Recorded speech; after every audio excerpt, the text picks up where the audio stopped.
지난주에 말씀드린 대로 기원전 605년 고대 근동 지역에 큰 전투가 있었습니다.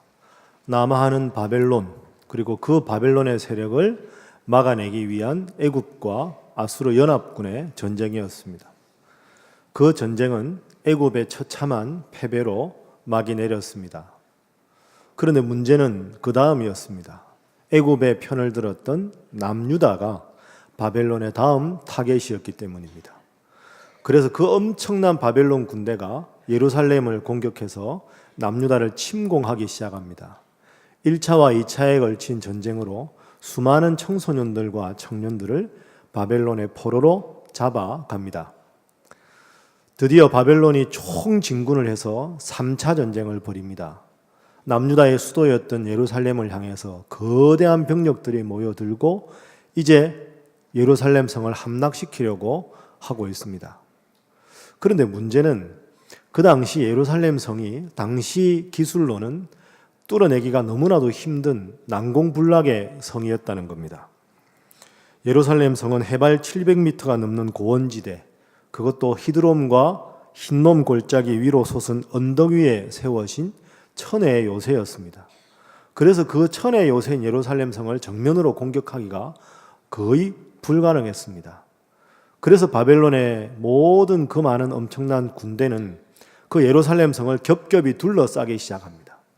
겹겹이 둘러싸서 그 예루살렘 성 안으로 들어가는 모든 물과 물자를 완벽하게 차단을 시키게 됩니다. 그렇게 한 지 1년 6개월간 예루살렘 성에는 그 어떤 물자도 공급되지 못했습니다. 그래서 예레미야가 4장 10절 말씀에 보면 그 부모가 너무나도 먹을 것이 없어서 자신들의 자녀를 삶아서 먹었다 하는 언급이 들릴 정도의 처참한 지경에 이릅니다. 더 이상 버텨낼 재간이 없습니다. 그래서 기원전 586년 남유다의 수도 예루살렘은 드디어 바벨론의 손에 의해서 함락이 됩니다. 그토록 자랑했던 예루살렘 성과 성전은 무너지고 배가 고파 자식을 잡아먹고 또 미래 조국 재건의 주역이 될 수많은 청소년들과 청년들은 포로로 잡혀가는 지경에 이르렀습니다. 그런데 그 멸망을 예언했던 예레미야 선지자의 마음이 얼마나 찢어졌겠습니까? 멸망을 직접 두 눈으로 그것을 목도한 다음에는 기가 막혀 눈물도 나오지 않습니다. 하나님을 향한 단식과 절망과 한숨의 소리만 남유다 전체에 가득합니다. 그 대열에 동참했던 이 예레미야가 그 나라 잃은 서름과 그 슬픔을 5편의 노래로 짓습니다. 그것이 바로 예레미야가 부른 슬픈 5편의 노래라고 하는 오늘 본문에 있는 예레미야 애가입니다. 여러분, 그렇지 않습니까? 그런데 우리도 때로 인생을 살아가다 보면 이런 순간을 만나게 됩니다. 희망 대신 절망이 엄습하고 아무리 내 힘으로 기를 쓰고 노력을 해보아도 도저히 이 절망을 이겨나갈 수가 없어서 이제는 눈물조차 말라버리는 그런 때가 우리 인생에도 늘 찾아오기 마련입니다. 그러면 그런 절망과 비탄과 한숨의 순간을 하나님을 믿는 우리가 어떻게 견뎌나갈 수가 있을까요? 그런데 이 예레미야 애가를 자세히 보시면 1장 1절부터 이 3장 초반부까지는 말씀드린 비탄과 절망과 한숨이 가득합니다. 그런데 오늘 저와 여러분이 함께 읽은 3장 19절 말씀부터는 그 절망이 희망의 노래로 바뀌게 됩니다. 자, 그러면 예레미야는 그 절망의 한복판에서 어떻게 희망을 외칠 수가 있었을까? 우리들도 때로 만나는 인생의 좌절과 절망 속에 어떻게 희망을 말할 수 있을까? 오늘은 이 질문으로 말씀을 상고해 보도록 하겠습니다. 먼저 본문 말씀을 더 정확하게 이해하기 위해서 예레미야 애가의 전체 구조를 한번 생각해 보겠습니다. 여러분 아시는 대로 우리 한글 자음 닷소리는 총 14자입니다. 영어로 알파벳은 총 26자입니다. 근데 히브리어의 자음의 숫자는 22자입니다. 그래서 예레미야 애가는 시기 때문에 우리가 아는 그 두음법, 그거 따라서 히브리어 자음 22개를 한 절씩 배치합니다. 그러니까 A, B, C, D 하는 식으로 알렙, 벳, 김멜, 달렛 이러면 알렙으로 시작하는 단어가 1장 1절, 베트가 1장 2절. 그래서 알파벳 하나당 한 절씩 해서 22절로 끝이 납니다. 자, 화면 보면서 예레미야 애가의 구조를 잠시 살펴보겠습니다. 1장과 2장, 4장과 5장은 히브리어 자음의 숫자대로 한 절당 하나의 자음식에서 22구절로 이루어져 있습니다. 그런데 잘 보시면 여러분 3장은 유독 66절로 구성됩니다. 자음 22개에다가 곱하기 3이 되는 거죠. 자, 그럼 저 곱하기 3은 뭘까요? 3은 성경 전체적으로 보면 하나님을 뜻하는 숫자입니다. 예를 들어서 삼위일체 3이라는 숫자지요. 인간을 뜻하는 숫자는 4입니다. 동서남북 상하 좌우 봄 여름 가을 겨울. 그래서 하나님을 뜻하는 3과 인간을 뜻하는 4가 합해진 7이 서양의 문명에서는 완전수가 되는 것이고, 이 3과 4가 곱해진 12가 완전수를 뜻해서 12지파, 12제자가 되는 겁니다. 자, 여하간 인간의 삶의 전체를 담아내는 히브리어 자음 22개에다가 하나님이라는 것을 뜻하는 3이라는 숫자가 합해진 66절로 구성된 예레미야 예가 3장이 예레미야 전체의 주제가 되는 장입니다. 그러면 하나님께서 함께 하셔서 절망이 희망으로 바뀌는 내용이 오늘 예레미야 예가 우리가 함께 읽은 19절부터 26절까지 내용입니다. 그래서 예레미야 예가 전체의 주제는 인간의 그 어떤 비탄과 절망 가운데 하나님이 함께 하셔야 한다 하는 것이 주제고, 하나님이 함께 하심이 가장 잘 드러나는 주제 성구가 바로 오늘 읽은 3장 19절부터 26절의 말씀이 됩니다. 자, 이런 이해를 가지고 우리 먼저 19절과 20절 말씀을 우리 화면 보면서 함께 읽어보도록 합니다. 자, 시작. 내 고초와 재난 곧 쑥과 담즙을 기억하소서. 내 마음이 그것을 기억하고 내가 낙심이 되오나. 아멘. 내 고초와 내 재난은 이 남유다가 예루살렘 성이 멸망하고 성전이 파괴되고 포로로 잡혀가고 나라가 망한 그것이 고초입니다. 20절, 그것을 생각하면 내 마음이 너무너무 낙심이 됩니다. 그 절망에 빠진 환경을 바라보니까 낙심이 되는 게 당연합니다. 그런데 21절부터 어조가 바뀝니다. 자, 21절과 22절 말씀 함께 읽어봅니다. 시작. 이것을 내가 내 마음에 담아 두었더니 그것이 오히려 나의 소망이 되었사옴은 여호와의 인자와 긍휼이 무궁하심으로 우리가 진멸되지 아니함이니이다. 아멘.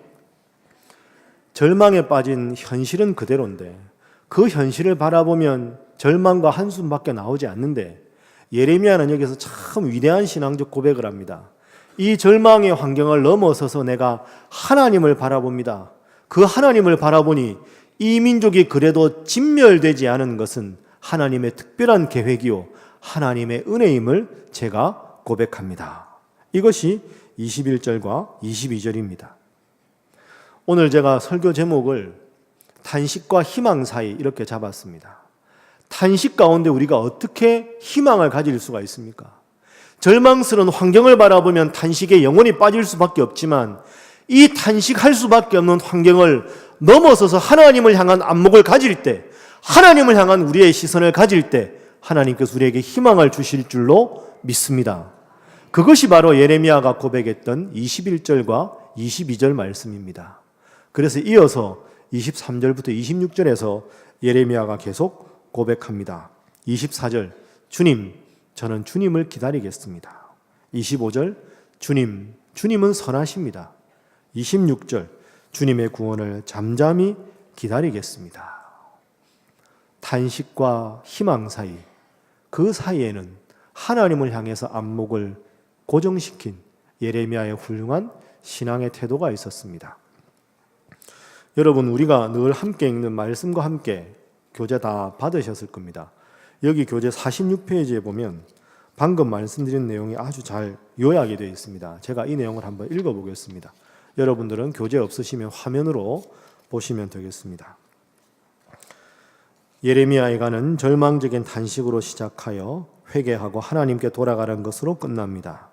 즉 복잡하게 얽혀있는 5편의 시들을 잘 살펴보면 끔찍한 상실과 개인적 수치에서 시작하여 용서를 구하고 그 이후 회복과 갱신을 위한 기도로 발전합니다. 그래서 하나님의 무궁한 은혜와 자비에 대한 감동적인 고백이 한가운데 자리 잡고 있습니다. 3장 19절부터 24절. 이 부분이 예레미야 애가의 핵심 부분이며 여기서 예레미야는 하나님의 긍휼과 신실하심에 대한 믿음이 하나님과의 관계 회복에 이르는 열쇠라고 단언합니다. 결과적으로 예레미야 애가는 슬픔과 절망으로 마무리되는 것이 아니라 소망으로 마무리됩니다. 자, 저를 한번 따라하겠습니다. 탄식을 희망으로 바꾸시는 하나님 믿습니까? 우리 옆에 분들과 인사하겠습니다. 하나님이 희망의 근원이십니다. 다시 한번 하겠습니다. 늘 하나님만 바라보시기 바랍니다. 여러분 혹시 그 디트리 본헤퍼라는 사람의 이름을 들어보셨는지 모르겠습니다. 이 디트리 본헤퍼는 20세기 독일이 낳은 가장 위대한 신학자이자 목사님 중에 한 분입니다. 지금 화면에 있는 저분이 본헤퍼 목사님입니다. 이 본헤퍼 목사님은 1906년 2월 4일에 8남매 중에 6째로 태어났습니다. 그래서 베를린 대학과 튜빙겐 대학에서 신학을 했습니다. 이분은 문학과 예술에도 조예가 있었지만 워낙 뛰어난 신학자였습니다. 그래서 이 본헤퍼 목사님이 21살에 박사 논문을 씁니다. 성도의 교제라는 박사 논문. 여러분 보시는 저 표지가 바로 그분의 박사 논문입니다. 21살에 쓴 박사 논문이 당대 독일의 가장 위대한 신학자라고 불렸던 칼 바르트라는 학자에게 이 작품은 하나의 기적이다 할 정도로 칭송을 받았던 신학적 천재였습니다. 그런데 저 위대한 신학자가 인생은 참으로 인간적으로 보기에는 안타깝고 불우했습니다. 1906년생이니까 저분이 주로 활동했을 때가 1930, 40년대였습니다. 그때는 전 세계가 전쟁의 소용돌이에 막 접어들게 되는 그런 때였죠. 역사를 더듬어보면 1차 대전에서 패배한 독일은 자신들의 경제 회복과 그 다음에 자신들의 그 구겨진 자존심을 회복시키기 위해서 새로운 희망이 필요했습니다. 이런 분위기를 등에 업고 등장한 인물이 바로 아돌프 폰 히틀러였습니다. 그래서 사실 당시 기록을 보면 그 당시 히틀러의 인기는 너무나도 대단했습니다. 구겨진 우리 게르만 민족의 자존심을 찾자. 히틀러가 우리의 구세주가 될 것이다. 그래서 압도적으로 히틀러를 사람들이 지지합니다. 심지어는 독일교회 대부분의 지도자들과 독일교회 성도들도 히틀러를 지지합니다. 그래서 히틀러야말로 하나님께서 무너진 독일을 다시 세우고 온 세계 번영을 가져다 주기 위한 이 시대의 구세주라고 선전하고 나치는 이를 위해 행동하는 적극적인 기독교도들이다 하고 칭송하기까지 했습니다. 이러한 극우적이고 게르만 민족 중심주의에 대해서 히틀러를 우상시하고 찬양하는 데 정면에서 반기를 든 인물이 바로 디트리 본헤퍼 목사님이었습니다. 그를 이렇게 높이는 것은 매우 우상숭배적이고 반기독교적이다. 이렇게 본헤퍼는 외쳤습니다. 그래서 히틀러가 독일의 총통이 된 바로 그 다음 날 베를린 국영 라디오 방송국에서 인터뷰를 하면서 히틀러를 이렇게 우상시하고 총통으로 섬기는 것은 잘못된 것이다. 생방송에서 바로 히틀러를 비판합니다. 그 방송은 도중에 중단되었고 이때부터 이 본헤퍼 목사님은 독일의 비밀 국가 경찰인 게슈타포의 감시를 받는 요주의 인물이 되었습니다. 그러나 이에 굴하지 않고 계속해서 히틀러에 대해서 비판합니다. 비판하는 당시 독일의 소수의 독일 고백교회 모든 분들의 대표자가 되었습니다. 그러다 계속 비판만 하니까 수용소에도 갇히고 감옥에도 갇히게 됩니다. 함께 있었던 죄수들의 증언에 의하면 감옥 속에서도 이 본헤퍼 목사님은 죄수들을 위로하고 하나님 말씀을 전하고 하나님께 예배했던 참 경건하고 훌륭한 목사님이라고 말하고 있습니다. 그런데 안타깝게도 이 본헤퍼 목사님이 하나님의 부르심을 받은 것이 1945년 4월 8일입니다. 1906년생이니까 39의 젊은 나이에 하나님께서 불러가셨습니다. 그런데 그 전에 몇 년 동안 보네포 목사님은 감옥 속에 계속 갇혀 있었습니다. 감옥 속에 있는 죄수들을 위로도 했지만 그 당시에는 열흘에 한 번 정도는 서신 교환이 가능했던 시대입니다. 사랑하는 부모님께, 사랑하는 형제들에게 편지를 쓰고 편지를 받게 되었지요. 특히 당시 보네포 목사님은 사랑하는 약혼녀가 있었습니다. 그 약혼녀에게 계속 편지를 쓰고 편지를 주고받습니다. 그가 죽기 4개월 전, 그러니까 그 베를린의 감옥 속에서 더 이상 삶에 대한 희망도 없고 하루하루 죽음을 기다려야 되는 그 긴장과 공포의 환경 속에서 어느 날 보네포 목사님이 사랑하는 약혼녀에게 편지를 씁니다. 편지의 제목은 1945년 새해입니다. 1944년 12월 28일에 자신은 죽음을 목전에 두고 있으나 사랑하는 약혼녀를 위해서 새해를 위한 덕담으로 편지가 시작이 됩니다. 순간순간 죽음의 그림자가 엄습해오는 절대절명의 고통의 순간, 어쩌면 오늘 본문의 예레미야가 말하는 남유다와 예루살렘의 멸망을 바라보는 그런 고통의 순간에 보네포는 그 편지에서 시를 하나 써보냅니다. 죽음을 목전에 둔, 그러나 새해를 맞이하면서 보네포가 쓴 시의 제목은 독일어로 von guten Mächten, 우리말로 번역하면 선한 능력으로입니다. 자신은 죽음을 목전에 두고 있으나 하나님께서 선한 능력으로 저를 지키고 이곳에 있는 동료들을 지키고 또한 당신을 지켜주실 것입니다 하는 제목으로 하나님의 선한 능력에 임하심을 기대하고 확신하면서 시를 씁니다. 그 시에 독일 목사님이 곡을 붙여서 만든 노래가 있습니다.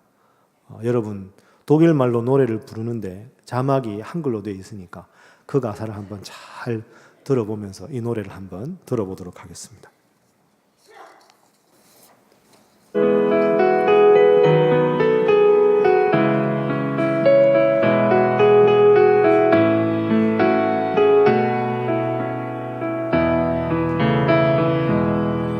Von guten Mächten treu und still umgeben, behütet und getröstet wunderbar. So will ich diese Tage mit euch leben und mit euch gehen in ein neues Jahr. Von guten Mächten wunderbar geborgen, erwarten wir getrost, was kommen mag. Gott ist mit uns am Abend und am Morgen und ganz gewiss an jedem neuen Tag. Noch will das Alte unsere Herzen quälen, noch drückt uns böser Tage schwere Last. Ach Herr, gib unseren aufgescheuchten Seelen das Heil, für das du uns bereitet hast. Von guten Mächten wunderbar geborgen, erwarten wir getrost, was kommen mag. Gott ist mit uns am Abend und am Morgen und ganz gewiss an jedem neuen Tag. Lass warm und still die Kerzen heute flammen, die du in unsere Dunkelheit gebracht. Für wenn es sein kann, wieder uns zusammen. Wir wissen es, dein Licht scheint in der Nacht. Von guten Mächten wunderbar geborgen, erwarten wir getrost, was kommen mag. Gott ist mit uns am Abend und am Morgen und ganz gewiss an jedem neuen Tag.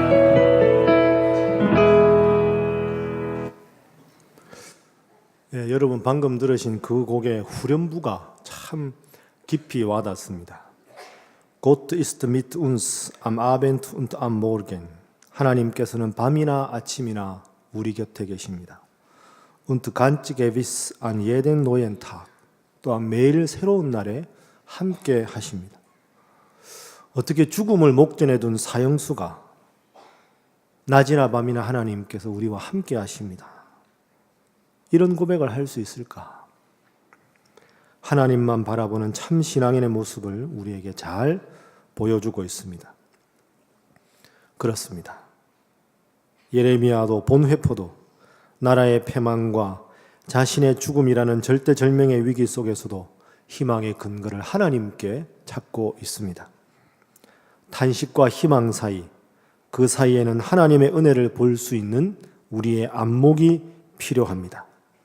탄식, 하나님을 바라봄, 회복과 희망, 이것이 오늘 우리를 향하신 하나님의 뜻인 줄로 믿습니다. 다시 본문으로 돌아갑니다. 1장부터 3장 18절까지 계속되었던 슬픔의 노래가 19절부터 서서히 희망의 노래로 바뀌어가고 있습니다.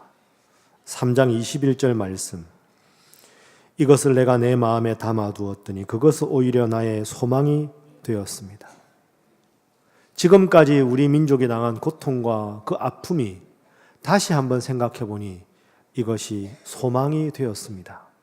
여러분, 예레미야가 어떻게 이 위대한 고백을 할 수 있을까요? 성벽이 회파되고 성전이 무너지고 모든 젊은이들과 청소년들이 끌려가고 나라가 완전히 망했는데 어떻게 소망을 말할 수 있습니까? 깊이 본문을 들여다보면 이렇습니다. 당시 남유다 사람들은 하나님께서 우리를 어느 상황에서도 지킬 것이다 하는 믿음이 있었습니다. 그러나 그 믿음은 하나님 보시기에 하나님이 정말로 원하시는 참 믿음이 아니었습니다. 내가 보호받기 위해서, 우리 민족이 망하지 않기 위해서 가장 든든한 교두보가 필요하다. 그 교두보가 바로 하나님이다. 이렇게 생각을 한 거지요. 하나님께서 중심에 있어서 하나님을 중심에 모신 신앙이 아니라 나의 안녕을 위해서, 이 나라의 안녕을 위해서 하나님이라는 든든한 교두보가 수단으로 필요했던 겁니다. 그런데 그 하나님보다 때로는 애굽의 힘이 더 강할 때는 하나님보다 애굽을 의지하고, 우상이 더 강해 보일 때는 우상을 의지하고, 요압이 더 강할 때는 그쪽을 의지하고, 모압과 모든 아람과 블레셋과 때로는 이 모든 열강들을 의지하면서 그것들을 하나님보다 더 의지한 것, 그것이 당시 남유다의 문제였습니다. 그런데 애굽이 멸망했습니다. 아수르도 멸망했습니다. 주위의 모든 나라들이 다 등을 돌립니다. 유일하게 믿음을 가진 힘 있는 나라 바벨론은 자신들을 점령하고 말았습니다. 더 이상 삶의 중심에 삶의 교두보가 없어졌습니다. 예레미야는 바로 이 점을 주목한 것입니다. 그래, 여러분들이요, 이제는 하나님 외에는 믿음의 근거가 없지 않습니까? 희망의 근거가 하나님 외에는 없지 않습니까? 하나님, 이제야 제가 깨달았습니다. 이 나라가 망한 것이 완전한 절망이 아니라 이 절망의 한복판에서 희망을 주실 분이 하나님밖에 없으니 이제 이 민족이 하나님 당신만 바라볼 것이니 이제 제가 그곳에서 희망을 찾겠습니다. 여러분, 이것이 예레미야의 희망의 근거입니다. 그래서 예레미야는 22절 말씀에서 고백합니다. 여호와의 인자와 긍휼이 무궁하심으로 우리가 진멸되지 아니함이니이다. 그래서 이제 예레미야는 기다리기로 합니다. 하나님께서 언젠가 다시 예루살렘을 회복시키시고 바벨론으로 포로로 잡혀간 동족들을 다시 돌아오게 하실 날을 말입니다.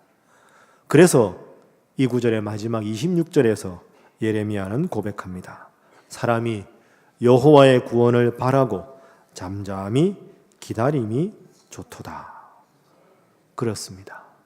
희망의 근거는, 우리 삶의 절망의 한복판에서도 근거는 하나님밖에 없음을 믿습니다. 절망스러운 환경을 바라보는 여러분의 안목을 바꾸셔서 희망의 근거가 되시는 하나님만 바라보시는 여러분 모두가 될 수 있기를 바랍니다. 끝으로 이 말씀을 오늘 우리에게 한번 적용해 보겠습니다. 깊이 생각해 보면 예레미야가 그토록 비판했던 남유다 사람들의 잘못된 신앙의 모습이 오늘 우리의 모습일지도 모르겠습니다. 여러분의 삶의 1순위는 무엇입니까? 하나님이십니까? 그 어떤 절망과 좌절의 순간에도 하나님만 바라보실 그런 신앙을 지금 여러분은 소유하고 계십니까? 하나님보다 나의 사업이, 하나님보다 나의 가정이, 하나님에 대한 관심보다 나의 관심이 더 중요한 것이고 그것을 지탱하기 위한 수단으로 하나님을 섬기가 있다면 바로 우리들이 남유다 백성들입니다. 깊이 생각해야 합니다. 반대로 내가 가진 것이 비록 적고 나의 형편이 여전히 어렵고 나의 기도 제목을 하나님 다 들어주지 않으셨다 해도 여전히 하나님을 사랑하고 그 하나님을 변함없이 믿고 있다면 여러분은 복받은 사람들입니다. 여러분이 예레미야이고 여러분이 보네포입니다. 사랑하는 여러분, 탄식과 희망 사이, 그 사이에는 하나님을 향한 예레미야의 시선이 있었습니다. 여러분도 이제 눈을 들어 하나님을 바라볼 수 있기를 바랍니다. 다시 한번 마지막으로 옆에 분과 인사하겠습니다. 모든 시선을 하나님께 향하시기 바랍니다.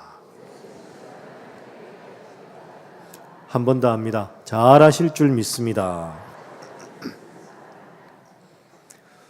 앞서 인용한 보네포 목사님의 최후에 대한 이야기를 여러분들에게 들려드리겠습니다.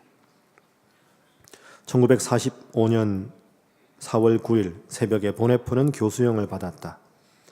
우리는 그때 교도소 의사로부터 최후의 광경을 전해 들을 수 있었다. 아마 아침 5시에서 6시 사이였던 것 같다. 죄수들을 감방에서 불러내다가 선고문을 읽었다. 그 가운데는 카나리스 제독, 오스터 장군, 자크 판사 등이 있었다. 감옥 건물안 한 방에 반쯤 열린 문을 통해 나는 보네포 목사를 보았다. 그는 죄수복을 입은 채 꿇어앉아서 열심히 기도를 하고 있었다.